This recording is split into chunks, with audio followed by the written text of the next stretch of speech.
All right, Vince, let's talk about Yeah. are there enough maps and modes? So one of the, I guess, points of contention from people who aren't necessarily jumping on the bandwagon right away is like, $60. You know, we have this mode and that mode, and we have these characters. Do you think that there's enough at launch? Yeah, I mean, like, it's a tough question, right? So the Overwatch, to start with, Overwatch has 12 maps. And there are no, strictly speaking, match types. Every map is its own thing, and some of the maps have similar objectives on them. Well, I'd argue that there's.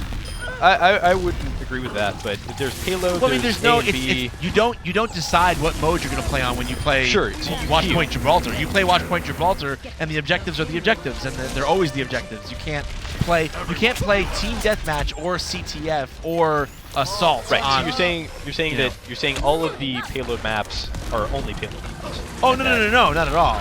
Well, no, I mean, that some is of the what maps they are like so some of the maps are hybrids where they have one checkpoint that's regular and then another one that's true. I guess I look at it slightly differently, where like that's its own game mode, and then like Ilios and Nepal are another game and mode. Lijiang Tower. Yeah, but those definitely fall into game. Yeah, no, there's definitely 3 maps each of 4 different like types. Sure. Okay. There's the pure payload. There's 3 maps like that. There's the pure there's the pure checkpoint ones. There's 3 of those, and then there's the ones like Ilios and Lijiang.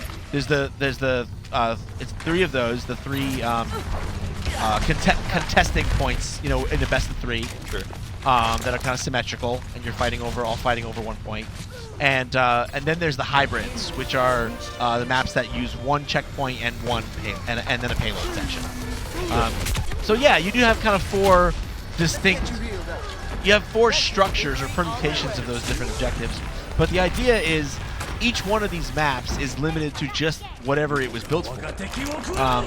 Now, I don't necessarily think that's the worst thing in the world. There's a lot of positive things for the map design. The fact that everything is focused around certain objectives means that it's never confusing to get around. You always know where you're supposed to go, and the play spaces are designed to be interesting along with the specific objective. As well as facilitate engaging team play. It's not meant to just be like 1v1 team deathmatch. Exactly, and that's the thing is that sometimes you play other shooters, and this is not a knock on those other shooters. It's just what they are. Sure. But like, you know, when you play another shooter where it's like, hey, I'm playing a capture the flag. I'm playing capture the flag on a team deathmatch map. Sure. You know, but because there's no such thing. Like every map has to fit 3 or 4 or 5 different modes. Right. So that means that it's not perfectly suited. So now that we've got that out of the way, like, what do you?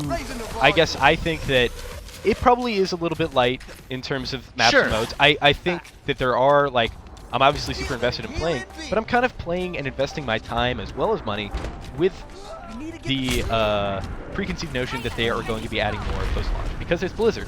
Look at Diablo 3, right? That game was in a poor spot when it launched. It completely came back, redeemed itself, and is like patched almost every month. So I have faith in the developer that they will do that. And yeah, I think that I'm maybe my $60 was because, like, I know they're going to support this. I know that in a year there will probably be 10 more characters and hopefully a bunch of new maps and modes and things like that.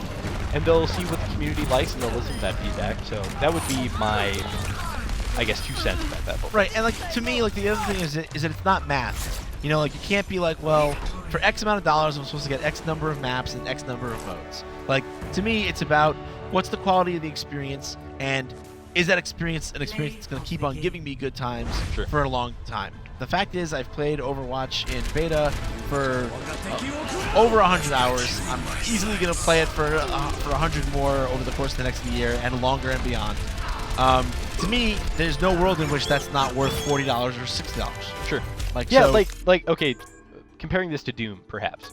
I loved Doom. I was on the bandwagon that thought Doom was the best thing since sliced bread. I was just a huge fan of it. That being said, I played the campaign. I played it on its hardest difficulty that you could. I beat it. I loved it. I put the game down. I played multiplayer for like a match or 2, and I was like, nah. Yeah. So like, I got what, at most 15 hours out of that game. I'm totally happy with the $60 I spent for that game. Sure. I'm completely fine with it. There were 15 great hours. I've played this for probably 200 or 300 hours. Yeah. And like, so yeah. So again, that math, you have to decide what kind of player you are. If you're like a campaign guy and you just cannot stand multiplayer, then this game isn't going to be worth it's your not money. for you, man. Right, Like yeah. it will never be worth. It will never be for you. And it's not. It's made for people. But that said, actually, there's a lot of people in here who aren't into multiplayer shooters that have said to me, like, I thought this game was going to be one thing, and then I got in, it was something totally different. Like when I hit tab, I don't see everybody else's kill death. People aren't yelling at me because I can't headshot. Right. There's characters that are made for people who can't necessarily be super good at aiming. So Yep. yeah, I think it's like, I don't know. I think it's an easy choice. If this game looks like it would be fun for you, but yeah, it's certainly subjective, just like any other game. Of course. But I'm not worried about the value proposition at all. Yeah, me neither. I know this will be growing for sure.